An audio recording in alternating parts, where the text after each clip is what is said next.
Bonjour à tous. Alors aujourd'hui, on se penche sur une annonce qui a fait pas mal de bruit début juillet. Ah oui, celle d'Elon Musk. Exactement. Le 5 juillet 2025, il annonce la création de l'America Party, un tout nouveau parti politique aux États-Unis.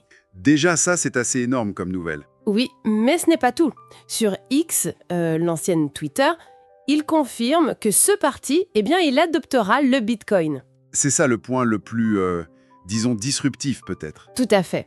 Notre analyse aujourd'hui se base sur l'article qui a couvert ça. Et tout est parti, ou presque, d'une réponse très directe de Musk. Oui, un utilisateur, c'était Renato Lima, je crois, sur X. Il demandait si le parti allait utiliser le Bitcoin. C'est ça. Et Musk répond, texto, le fiat est désespéré, alors oui. Voilà. Une phrase choc. C'est presque un slogan en fait. Carrément. Ça mélange politique, technologie, finance. C'est assez inédit. On va essayer de décortiquer un peu ce que ça signifiait, tout ça. Oui, parce que cette phrase, le fiat est désespéré, elle est lourde de sens. Expliquons peut-être d'abord ce que c'est le fiat, pour ceux qui... Oui, bonne idée. Alors, les monnaies fiat, ce sont nos monnaies classiques, quoi. Le dollar, l'euro, celles qui sont émises par les gouvernements, les États. Et leur valeur repose sur quoi, au fond?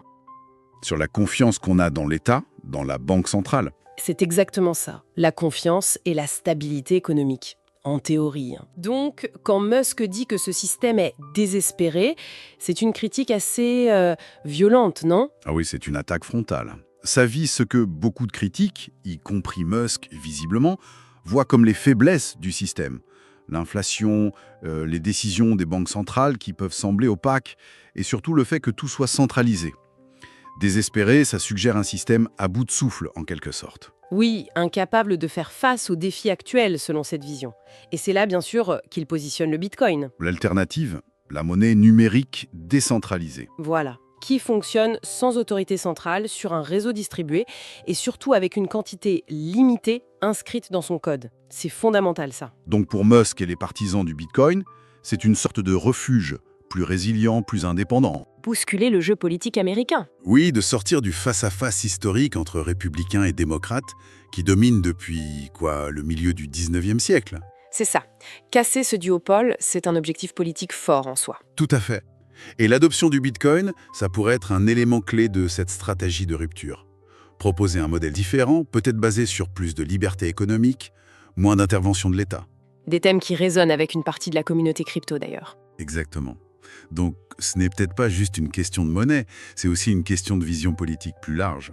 Redéfinir le débat. Alors, imaginons que ça prenne. Quelles seraient les conséquences? Politiquement d'abord. On peut penser à un électorat potentiel, oui, plus jeune, plus connecté, peut-être un peu désabusé par les partis traditionnels. Séduit par l'idée de décentralisation, de liberté. Oui, et ça mettrait la pression sur les républicains et les démocrates. Ils seraient obligés de se positionner plus clairement sur les cryptos, la régulation. Un sujet où ils sont souvent assez prudents ou divisés. Et économiquement, l'impact pourrait être encore plus direct, non? Si un parti politique, même nouveau, soutient ouvertement le Bitcoin. Ah oui, ça pourrait légitimer encore plus le Bitcoin, accélérer son adoption, peut-être pas juste comme investissement, mais comme moyen de paiement ou réserve de valeur. Ça pourrait booster les investissements dans les infrastructures crypto. Sans doute. Et influencer les débats sur la réglementation. Imaginez, des dons de campagne en Bitcoin, ou une partie de la trésorerie du parti en crypto.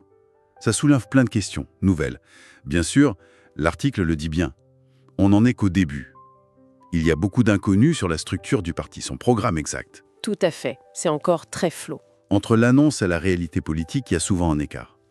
Les obstacles seront nombreux, réglementaires, politiques. C'est une expérience intéressante à suivre, mais rien n'est joué. C'est ça. L'issue est incertaine. Donc, pour résumer, on a une figure majeure, Elon Musk, qui lance un projet politique audacieux en y intégrant directement le Bitcoin comme une sorte de pilier.